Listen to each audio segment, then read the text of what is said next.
네, 청와대 특별감찰반을 둘러싼 비위 의혹이 민간인 사찰 논란으로까지 계속해서 번지고 있습니다. 야당은 조국 수석의 국회 출석과 함께 사퇴까지 압박하고 나섰는데요. 하지만 여당은 검찰의 수사 상황을 지켜봐야 한다고 맞서면서 연말 정국이 어수선한 상황인데요. 정치권 이슈 김형주 전 더불어민주당 의원, 안형환 전 새누리당 의원과 함께 짚어보도록 하겠습니다. 어서 오세요. 네, 안녕하십니까. 안녕하세요. 네, 자, 이 두 분도 어제 2부 또 오늘 성탄절 잘 보내고 계신지 모르겠는데 문 대통령이 성탄절을 맞이해서 또 메시지를 내놨습니다. 애틋한 할머니의 마음이 예수님의 마음이다. 나의 행복이 모두의 행복이 되길 바란다라고 이야기를 하면서 이 풍산계 고미가 난 강아지 사진도 함께 공개를 했더라고요. 네. 어떤 의미로 봐야 되는 겁니까? 사실은 이제 작년에는 대통령께서 좀 화려하게 여러 가지 대중들과 만났는데 이번 성탄절은 고향인 양산에 내려가서 조용하게 지역민들과 함께 성탄절을 만들고 또 특별히 앞에 자리에 앉기보다는 그냥 일반 말하자면 이 교인들과 함께 자리를 하면서 조용하게 보내는 모습. 또 박노해 시인의 시를 중심으로 그 할머니의 마음으로 나의 마음이 곧 모두의 마음이다라고 하는 말하자면 본인이 얘기했던 더불어 함께 사는 세상에 대한 부분 그리고 또 개인을 뛰어넘어서 모든 동물을 포함한 생명을 존중하는 그런 마음들이 따뜻하게 목도리도 했더라고요. 풍산계에 이제 그런 것들이 좀 여러 가지 겨울이 오고 차갑고 또 경기 한파가 몰아치는데도 모두들 함께 살아가면서 생각하면서 살자 그런 마음을 전하고 싶지 않았을까 그렇게 생각이 듭니다. 안 의원님도 해석을 좀 해주실까요? 네. 뭐 저렇게 이제 뭐 해석도 가능할 것 같은데 일단 뭐 청와대 뭐 문재인 대통령을 비롯한 많은 수석 또 비서실장이 어제 연차를 내고 다 쉬었습니다. 네. 많은 국민들 쉬지 못한 국민들 굉장히 많았습니다. 저도 쉬지 못했고요. 그래서 그것 때문에 사실 물론 대통령이 쉴 수도 있습니다. 그런데 지금 대한민국 경제가 굉장히 어렵습니다. 많은 자영업자들 정말 힘들어하는 소리가 곳곳에서 쏟아져 나오고 있는데 또 어제 하루 쉬어가면서 또 성탄절 연휴를 즐기셨습니다. 그리고 이제 나의 행복이 국민 모두의 행복. 뭐 아까 말씀하신 것처럼 시의 구절을 이용해서 말씀하신 것이지만은 또 어떤 측면에서는 대통령의 행복이 국민 모두의 행복이다? 라고 해석하신 분들도 계세요. 그렇다면은 대통령은 행복하시지만 국민 모두는 지금 행복하지 않은데 라는 해석도 지금 가능하거든요. 그래서 대통령께서 물론 뭐 선의로 말씀하셨겠지만은 너무 자화자찬격이 아니었느냐 이런 지적도 있을 수 있을 것 같습니다. 네, 두 분의 해석이 참 상당히 다르다는 걸 느낄 수가 있었는데 또 판단은 시청자분들께서 또 직접 해주시지 않을까 생각을 해보겠습니다. 자, 다음 이야기 좀 넘어가 보죠. 이 김태우 수사관 뭐 의혹을 계속 지금 추가해서 제기를 하고 있는 상황인데 이번에는 민간인 신분인 창조경제혁신센터 박용호 센터장을 사찰했다. 지금 이 의혹을 주장을 하고 있습니다. 먼저 지금까지 상황 어떻게 보고 계십니까? 글쎄요, 지금 현재 이제 시점상에 좀 논쟁이 있습니다. 예를 들어서 2017년 5월에 서울중앙지검에서 박용호 센터장에 대한 문제가 첩보가 있어서 수사가 했다라고 하는 것은 어떻게 보면 김태우 수사관이 청와대에 들어오기 전에 이미 이 첩보 사실을 가지고 청와대에 들어온 거 아니냐 이제 이런 부분들이 있고요. 그래서 사실은 그것이 청와대가 했다 안 했다는 논쟁이 하나 있고요. 또 우영근 대사의 문제도 실제로 2003년 또 2009년 이런 부분은 과연 이제 청와대가 공직기강과 관련해서 반부패 비서관실에서 봤을 때 만약 우영근 대사가 대사를 하고 난 이후에 여러 가지 말하자면 공직자로서의 정당하지 못한 일을 했다 그러면 좀 더 명확할 텐데 그것이 국회의원 시절에 과거 했던 그런 부분이라면 만약 인사 과정에서 이것을 철저하게 스크린되지 못했다는 지적은 옳아요.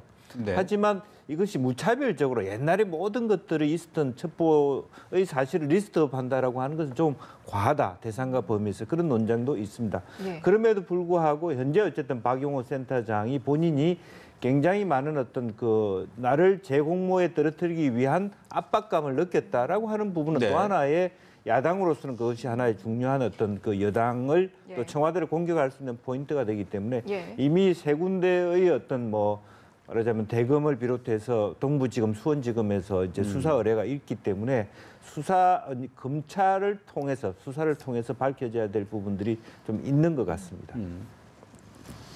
네, 뭐 시점 문제는 이제 그 논란이 있을 수 있습니다. 그런데 이제 핵심은 어찌됐든 뭐 김태우 수사관이 뭐 검찰 시설에 그 정보를 취득했다 하더라도 어찌됐든 청와대에서 그걸 받아들였고 현 정부 시절에요. 예. 받아들였고 그것을 청와대 민정단을 통해서 또 이첩이 된 거 아니겠습니까? 예. 그렇다면 청와대 민정을 통했다는 자체가 민간인 사찰을 했던 것을 용인했다라고 볼 수밖에 없는 겁니다. 예. 만약에 그 단계에서 정말 청와대가 민간인 사찰을 언급했다고 한다면 자 그것은 김태우 수사관에게 청와대 민정라인을 통해 보고하지 말고 당신이 뭐 검찰 수사 라인을 통해서 제보를 하든지 그렇게 하면 될 거 아니냐라고 막았더라면은 이런 사안 자체가 벌어지지 않는 것이죠. 그다음에 이제 방금 말씀하신 것처럼 이제 박영호 그 센터장 같은 경우가 강한 불만을 제기하고 있어요. 본인이 뭐 제공하려고 하니까는 압력을 받았다든지 한다면 뭔가 사찰이 있었기 때문에 압력을 받을 수밖에 없는 거 아니겠습니까? 그래서 여러 가지로 어떻게 됐든 민간인인 박 센터장에 대한 사찰이 있었다는 것은 드러나고 있는 것 같습니다. 그래서 이 문제에 대해서는 앞으로 좀 더 밝혀봐야 될 부분들이 많은 것 같습니다. 두 분의 의견 들어봤는데요. 그런데 이제 시점상 정황이 맞지 않는 부분 같은 경우에는 이제 앞으로 수사 진행 상황에서 좀 김 수사관의 신뢰성 측면에서 좀 부정적인 영향을 미치지는 않을까라는 해석도 있거든요. 이 부분은 어떻게 보세요? 그러니까 이제 여기서 이제 두 가지 부분을 나눠서 봐야 될 것 같아요. 자꾸 이제 청와대 측은 김 수사관이 뭐 비리에 연루됐기 때문에 저런 사람 말을 믿고 어떻게 수사를 하고 사정기가 흔들릴 수 있느냐 이렇게 보는 건데 네. 김 수사관이 비리에 연루됐든 안 됐든지 간에 그 부분은 앞으로 검찰 수사를 통해서 개인의 문제는 파헤쳐 나가야 될 겁니다. 그러나 김 수사관이 내던진 사안 과연 이것이 민간인 사찰이었는가 아니었는가 네. 또 그 청와대 알고 있었는가 모르고 있었는가 이건 별개의 사안입니다. 이거 우리가 나눠서 볼 필요가 있는 겁니다. 그렇기 때문에 뭐 범죄 혐의가 있던 사람이 던진 일이기 때문에 이건 믿을 수가 없다라고 할 수는 없는 거 아니겠습니까? 이것 자체 조사해 봐서 이것 자체가 민간인 사찰과 연관이 있으면 또 그건 별개로 조사를 하고 진실 여부를 파헤쳐야 될 것 같습니다. 네, 이런 가운데 김태우 수사관 측에 또 변호사가 기자회견을 했습니다. 네. 이 검찰의 병합 수사를 촉구를 했고 청와대를 압수수색 해달라 이렇게 지금 요구를 했는데 석동현 대변인이 변호사가 그런 얘기를 했죠. 네. 현재 지금 말씀하신 것처럼 세 군데에서 수사가 이루어지고 되어 있습니다. 대검 감찰본부랑 수원지검이랑 또 동부지청 이렇게 세 군데로 나눠지다 보니까 오히려 김태우 수사관 측 변호인은 이걸 좀 한 군데서 해야지 여러 가지 사항들을 종합적으로 이 사건에 대해서 깊이 있게 이해할 수 있지 않느냐. 예. 따로따로 한다는 것은 이 자기 의도적으로 전혀 이렇게 끼워 맞추기식으로 분리해내는 좀 여러 가지 어떤 그 김태우 비서관의 입장에서는 분리할 수 있다. 이제 이런 얘기를 하고 있는 것 같습니다. 예. 그래서 그럼에도 불구하고 검찰 측 입장은 그런 것을 별로 수용할 수 없다라는 입장으로 지금까지는 보여지는 것 같습니다. 앞으로 그것이 이제 네. 어떻게 더 추가로 나타날지는 좀 더 지켜봐야 될 것 같습니다. 예, 지켜봐야겠습니다만 이런 상황에서 이제 조국 수석 보셨는지 모르겠지만 SNS에 다소 좀 여러 가지로 해석될 수 있는 의미심장한 내용들이 좀 올라왔습니다. 네. 어떻게 보셨습니까? 글쎄요, 뭐 노 서렌더 그런 노래 물러나지 네. 않겠다, 극복하지 않겠다. 뭐 예. 두들겨 맞다로 계속 가겠다라고 하는데 두들겨 맞았으면 그만 내려오는 게 낫죠. 네. 그다음에 저는 이제 조국석이 저는 SNS에 너무 탐닉하는 것 같아요. 지금 사안이 자꾸 저렇게 되면 본인 자체가 희화화됩니다. 지금 많은 국민들이 힘들어하고 있고 저 사안 자체 굉장히 큰 사안입니다. 그런데 조국 수석은 어찌됐든 관리 책임이 있습니다. 이 사건이 어떻게 진실이 밝혀진다 하더라도 관리 책임은 분명히 있는 겁니다. 네. 그런데 여기에 대해서 지금 한마디 나서지 않고 있어요. 반부패 비서관 수준에서 지금 어떤 의미에서 거기서 꼬리를 자르고 있습니다. 본인이 책임 있는 당국자라고 한다면 지금 좀 나와서 사정 일어를 한다. 자기 입장을 밝힐 필요가 있는 겁니다. 전혀 밝히지 않아요. 네. 그러고 난 이제 SNS를 통해서 본인은 뭐 맞고라도 가겠다라면서 또 노래 그것도 일반인들 익숙치 않은 외국 팝송 외국 대중가요를 세 곡을 골라서 올렸습니다. 네. 물론 어떤 의미가 있는지 모르겠습니다만은 많은 분들이 그렇게 이야기합니다. 그 정신 쓸 신경 있고 그 정신 쓸 시간이 있더라면 네. 오히려 부하 관리 잘하라고. 저는 참 이해가 되지 않아요. 그렇게까지 꼭 저런 식으로 자기의 생각을 표현할 필요가 있는가. 조국 수석은 청와대 대변인실에 나와서 또 춘추관에 나와서 얼마나 이야기할 수 있는 권리가 있고 그럴 수 있는 능력이 있습니다. 그럼 말을 하는 게 낫죠. 저렇게 SNS 통해서 애매모호한 모습으로 숨어 있는 것 바람직하지 않고요. 이제는 네. 책임지는 모습을 보여줘야 합니다. 뭔가 입장 표명이 있어야 된다 이런 말씀이신 것 같은데 지금 야사당 모두 조 수석의 국회 운영위 출석을 요구하고 있는 상황 아니겠습니까? 네, 실제로 그렇습니다. 이 운영위가 소집이 되고 조국석이 출석할 가능성이 있다라고 봐야 될지 청와대에 또 뜻이 있어야 될 것 같은데 네. 어떻게 분석을 하고 있습니까? 그 과거 정부 두 정부에 있어서 민정수석이 국회 운영위에 출석한 적이 없죠. 예. 그렇지만 또 역지사지로 보면 그 당시에 출석하라고 또 현재 여당인 당시 야당에서는 굉장히 강하게 압박을 했던 적도 있고 또 최근에 들어서 어쨌든 민정수석이 국회에 출석한 것은 과거 노무현 정부 때입니다. 그렇다고 보면 한편으로 보면 정면 돌파하고 명백하고 한다라면 오히려 국회 출석해서 명명백하게 민정수석이 나와서 밝히는 것도 한 방법이라고 생각합니다. 이제 그런 면에서 과연 이것이 저는 50대 50이라고 생각이 들어요. 네. 네. 굳이 피해야만 될 사항은 아니다. 정확하게 자기가 말하자면 이 관리의 소홀에 대한 반성도 좀 하고 그렇지만 이것이 민간인에 대한 사찰이라고 하는 것은 말하자면 뭐 도청을 했다거나 강제적으로 어떤 여러 가지 한 사람의 지속적인 미행을 했다든지 이런 부분에 있어서는 좀 해명할 것은 해명하고 네. 예. 이제 그런 것이 또 한편으로 있어야 되지 않을까 그런 생각도 듭니다. 네. 그런데 이제 예기치 않게 이제 조수석의 출석이 여야 공방, 여야 줄다리기로 좀 이어지고 연결이 되다 보니까 지금 사실 국회 처리돼야 할 민생 법안들이 굉장히 많은데 이게 좀 국민들 입장에서는 좀 안타깝다라는 시선도 있는 것 같아요. 어떻게 보세요? 저도 뭐 이것을 국회에서 처리해야 될 법안과 연계하는 것은 적절치 않다고 봅니다. 그런데 그 전에 이 고리를 풀어야 할 것은 여당이고 청와대라는 생각이 듭니다. 조국석이 나오는 것가 어려운 문제는 아닙니다. 과거 아까 말씀하셨지만은 2003년도에 현 문재인 대통령이 민정수석인 당시에 국회 출석해서 증언을 한 사례가 있습니다.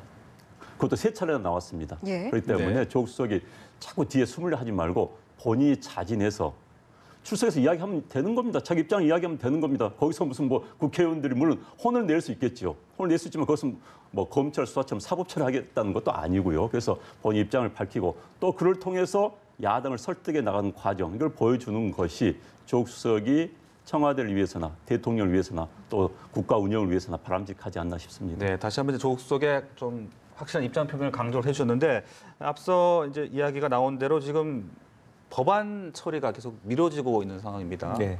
고 김영균 씨 어머니가 또 국회를 직접 찾기도 했는데 산업안전보건법도 그렇고요, 또 네. 유치원 3법도 그렇고 네. 어떻게 좀 풀어 나가야 될까요? 사실 이제 산업안전보건법도 이제 원청에 대한 어떤 위험의 외주화라고 하는 부분에 대해서 어떻게까지 원청에서 사주가 어느 정도 수준까지 책임질 것이고 또 한편으로는 정말 위험한 일을 하는 직군은 어디까지 볼 것이냐 말하자면 택배기사도 줄 것이냐든 특수 말하자면 관계되는 일들이 할 것이냐 하는 쟁론은 분명히 있습니다. 또 예. 유치원 3법 또한 여러 가지 어떤 개인의 투자를 어떻게 볼 것이냐 하는 부분이 있기 때문에 네. 사실은 패스트 트랙이라고 하지만 사실은 실질적으로 패스트하지 않거든. 거의 한 330일 가는 법안이기 때문에 오히려 지금 현재 국회의원들이 너무 많은 불필요한 법안을 많이 내서 잠겨 있어서 그렇지 저는 오히려 시간이 좀 걸리더라도 차분차분하고 제대로 된 법 개정을 했으면 좋겠다. 다만 여러 가지 어떤 국회가 다르한 사안을 가지고 정말 중요한 법안들을 미루는 것은 정말 잘못된 것이기 때문에 조금 더 집중력 있게 네. 만들어 갔으면 좋겠다는 생각입니다. 네, 안 의원님도 이 두 법안에 어떻게 좀 풀어나갈 수 있는 방법 어떻게 네, 지금 생각하시겠습니까? 이 하청업체 이 위험 외주와 관련 법안은 지금 논의가 상당히 진전돼서 합의에 이를 수 있다는 이야기가 들려오고 있습니다.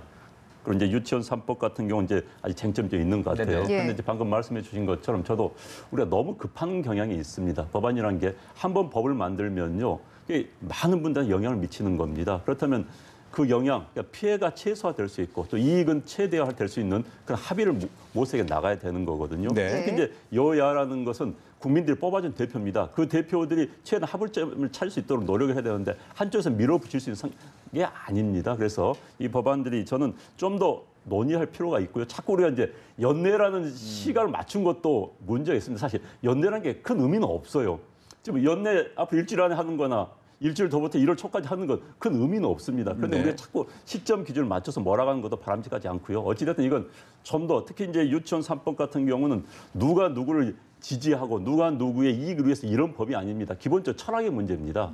사유재산 문제를 어떻게 보느냐. 이 철학에서 차이가 있기 때문에 이 철학을 서로 논의를 통해서 또 토론을 통해서 좁혀갈 필요가 있는 거거든요. 예. 그래서 이 부분은 저는 뭐 결국은 아마 합의점 찾을 수 있을 거라고 봅니다. 방금 말씀하신 것처럼 패스트트랙 하면은 10개월 더 걸립니다. 오히려 네. 되게 늦을 수가 있거든요. 그래서 합의를 찾는 노력이 필요하지 않을까 싶습니다. 알겠습니다. 자, 이 다른 이야기 좀 해보겠습니다. 여야 의원 모두가 지금 갑질 논란에 지금 휩싸였습니다. 이 민주당 김정호 의원 그리고 한국당 민경욱 의원 이게 해명을 하면 할수록 더 논란이 커지고 있는 것도 같고 이런 가운데 김정호 의원이 직원에게 전화로 사과를 하고 또 오늘 기자회견을 가진다는 소식도 들려오고 있습니다. 이 두 의원의 사태 어떻게 좀 봐야 되는 겁니까? 네, 이게 처음에 잘못한 거죠. 처음에 잘못. 예를 들어서 자기가 이렇게 그 비닐 안에 보여줬을 때 좀 꺼내주십시오 하면 그냥 알겠습니다. 꺼내줬으면 끝나는 네. 것이고 또 민의원조차도 이렇게 여러 가지 비염이 있다 그랬으면 사실은 옆에 있는 뭐 비서라든지 통해서 손수건을 통해서 이렇게 훔쳤으면 될 일을 오해받을 일을 한 거잖아요. 네. 그리고 또 뭐 이렇게 뭐 자기가 어떤 또 앞에 김정은 의원 같은 경우도 이렇게 뭐 야단치듯이 그렇게 하는 것 자체가 정말 이렇게 자기가 첫 행동은 누구나 다 실수할 수 있어요. 그러나 그 다음 행동을 매우 잘못한 것이고 네. 또 잘못하면 잘못했다고 바로 솔직하게 얘기를 해야 되는데 해명한답시고 오히려 더 꼬이게 만들어서 지금 이렇게 다시 사과도 하고 전화도 해야 되는데 어떻게 보면 공항에 있었던 그 직원은요. 다른 각도에서 보면 사장한테 전화해서 너무 원칙적으로 일을 잘하더라. 칭찬해 줘야 될 그런 직원이었다고 보는 거죠. 솔직히. 네. 그런데 그런 직원들을 뭐 난리치듯이 규정이 맞냐 안 맞냐 한다는 예. 것은 정말 좀 시대착오적이다. 그렇게. 네, 안 의원님도 하실 말씀 있을 것 같은데. 네. 국회의원들이 가끔 자기들의 위치를 망각하는 경우가 굉장히 많습니다. 네. 어떻게 본다면 국회의원들은 4년짜리 계약직입니다. 김정우 의원 같은 경우는 보궐로 갔기 때문에 2년짜리 계약직밖에 안 되는 겁니다. 을 중에 을입니다. 그리고 주권자인 시민, 유권자인 시민들이 정말 갑이지요. 그걸 착각을 하는 경우가 많이 있고요. 저는 김정우 의원 같은 경우는 사실 이 패스포트에서 이거 내는 거 당연한 겁니다. 위조 검사하려면 만져봐야지 진짜인지 아닌지 확인할 수 있는 겁니다. 그런데 그것을 가지고 규정이 있니 없니 따진다는 것 자체가 좀 기본적으로 무지하다는 생각이 들고요. 무지에다가 오만하고 그다음에 겸명하지 못한 그런 아주 잘못된 행태를 보였는데 게다가 이제 무슨 뭐 자기가 김해공항 무슨 음모론까지. 네, 김해공항 증설에 반대하기 때문에 국토부에서 자기를 뭐 죽이려고 했다 음모론까지 제기했다는 것은 아직도 정신 못 차린 겁니다. 정말 그걸 본인의 잘못을 이해하지 못하고서 음모론 네. 넘긴다는 것 자체는 아직 정신 못 차렸다는 거예요. 그런데 이제 뒤늦게나마 뭐 오늘 무슨 뭐 당사자인 청년에게 사과했다라고 하는 것은 뒤늦게나 잘못입니다만 기본적으로 국회의원이 자기들이 영원한 의리라는 것을 모르고 있는 착각성에 빠진 전형적인 잘못된 국회의원의 모습입니다. 네, 민경욱 의원님도 같이 해주셔야죠. 근데 약간 질은 틀립니다. 네. 저건 민경욱 의원도 뭐 본인 할 말이 많이 있겠습니다만은 그러나 이제 그 자리에서 그랬지 않았으면 더 나았겠죠. 사실 유권자들은 무섭습니다. 물론 그 유권자가 먼저 민경욱 의원을 도발하는 이야기를 한 건 맞아요. 뭐 지금 잘 지내십니까? 하니까 이 정부 하에서는 잘 지냅니다라고 하니까 이제 야당 의원에게는 굉장히 쉽게 뭐 도발했다고 그런 이제 발언이었는데 어찌됐든 국회의원은 그 참아야 되는 겁니다. 참아야 되는 거고요. 그래서 거기서 상대방의 오해에 살 수 있는 행동을 해서는 안 되는 겁니다. 정치는요 사실보다 인식이 중요한 경우가 많습니다. 난 이게 사실하더라도 유권자가 그걸 그렇게 인식했다면은 그게 인식인 겁니다. 그래서 유권자인 또 우리 상대방의 인식에 대해서 책임을 져야 되는 것이 정치인의 중요한 덕목입니다. 예, 네. 국회의원 본연의 역할을 해야 한다라는 기억해야 한다라는 말씀까지 들어봤고요. 오늘 말씀은 여기서 마무리 짓도록 하겠습니다. 지금까지 김영주 전 더불어민주당 의원, 안형환 전 새누리당 의원과 함께했습니다. 고맙습니다. 고맙습니다.